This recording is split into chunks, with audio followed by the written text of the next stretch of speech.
What's going on YouTube? It's your boy Jumpy, bringing you another gameplay.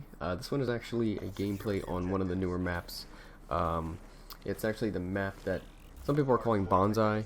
I've heard Bonsai, I've heard Cherry Blossoms. It's actually called Knockout. It's actually one of the newer maps. It's looks like it's based out of, I want to say, looks more like Japan. It's obviously one of the Asian countries, but basically this is a double wraps gameplay that I got. I went like 54 and 3, something of that sort. Almost at triple wraps, but I choked it at like 25 points left. I started off with the M8, then I started picking up a lot of weapons. Basically because I was trying to go for the wraps, and I knew that the M8 doesn't have a lot of ammo in it, and then my RK5 doesn't have a lot of ammo in it either.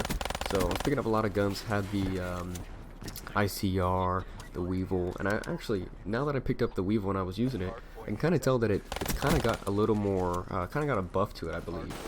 I was getting like 3, 4, 5 bullet kills with it at short range, which is a big difference, a big increase from previous patches. So the newer patch that came out not only kind of gave you the newer maps, it also buffed some weapons. It nerfed some weapons, it buffed some specialists, and also nerfed some specialists as well. I know one buff, one actually nerf, I mean, was the Scythe. So the Scythe only has 100 bullets in it now. I believe it used to have 200, so that's been nerfed. The Weevil, I believe, has been buffed. The Pharaoh, I believe, has been nerfed. The ICR has been buffed. But yeah, there's a whole list of them. They actually have it on the Call of Duty Black Ops, or actually on Activision's website. They actually show the patch notes for all the changes that have been made after the update for the new DLC. There's a few other maps that have came out I've yet to get any gameplay on, but this is actually my first time playing this map, and I actually did pretty well. And I seem to be a type of person who can remember my placement on the map and kind of build that map out in my head as I'm playing. So I seem to have already gotten the way the map is down in my head, and it's actually not that hard to figure out. This is one of the easier maps I've played on Call of Duty since I've been playing, with an easier map to understand. It's got obviously middle, right, and left alleys. Most of them are pretty open, as you can see right here. The other side is a lot more closed, but the middle is pretty wide open. You have a mid alley that goes horizontal as opposed to vertical. So you've kind of got to shoot from side to side, from left to right, as opposed to north and south on this map. I was kind of running around like a maniac on this map, though, just trying to get a hold of, get a feel for what the map is like. And I just happened to get a good gameplay, so I decided to go ahead and make a commentary over it and get it up on YouTube. Try and get it out first before everyone else.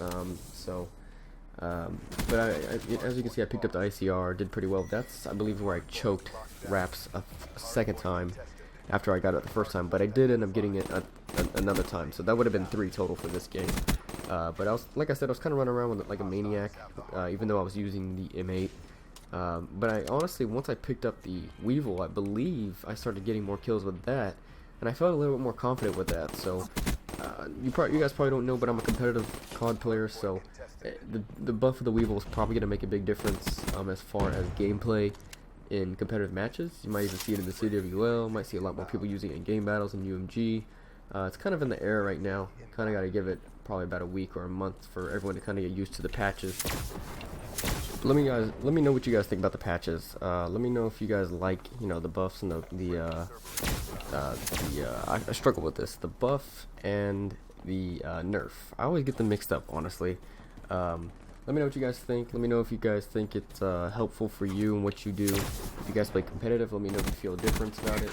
I'm definitely going to try out the Weevil in some gameplay for competitive matches. Definitely going to see how it works. I'm probably going to upload some gameplay with the new weapons. Well, not the new weapons, the buff of the weapons as well. Buff and the nerf.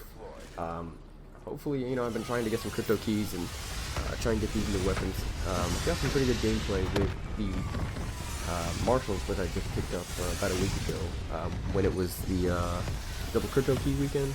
I grinded some pub gameplay and got about, I want to say about 200 crypto keys, and spent them all and got some pretty good stuff. I got the Marshalls, I got a lot of other rare and epic camos and guns and all that. Most of the stuff that I got was camos and stuff of that sort, but not guns. I only got one gun, which is the Marshall, like I said.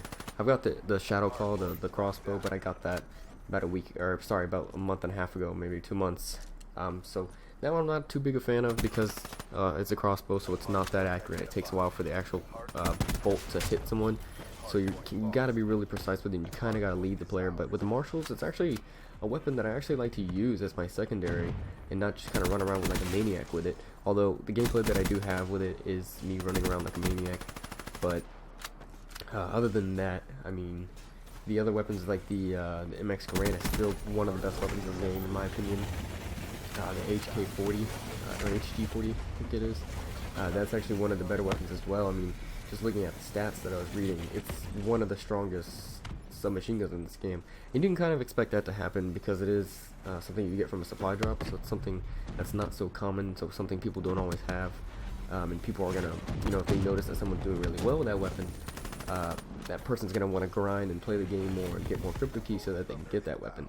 So Call of Duty's basically got this whole psychological effect that it's putting on its players, you know, because it's got the supply drops that people actually want to open. They want to get these weapons, and the only way they can get these weapons is one, either paying for extra crypto keys, or two, playing the game more. And the more that you play the game, the more you're gonna like the game, the more you're gonna buy the next game.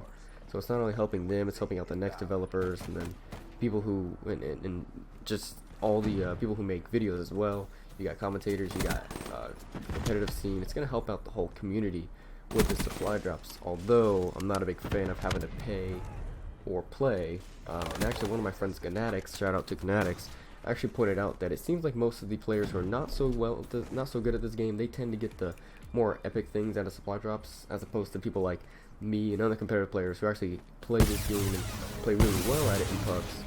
We tend to get more common and rare items that, you know, aren't weapons or stuff of that sort. But that's the gameplay, guys. Thanks for watching. Definitely share this video and hit that like button if you like the gameplay. Take care.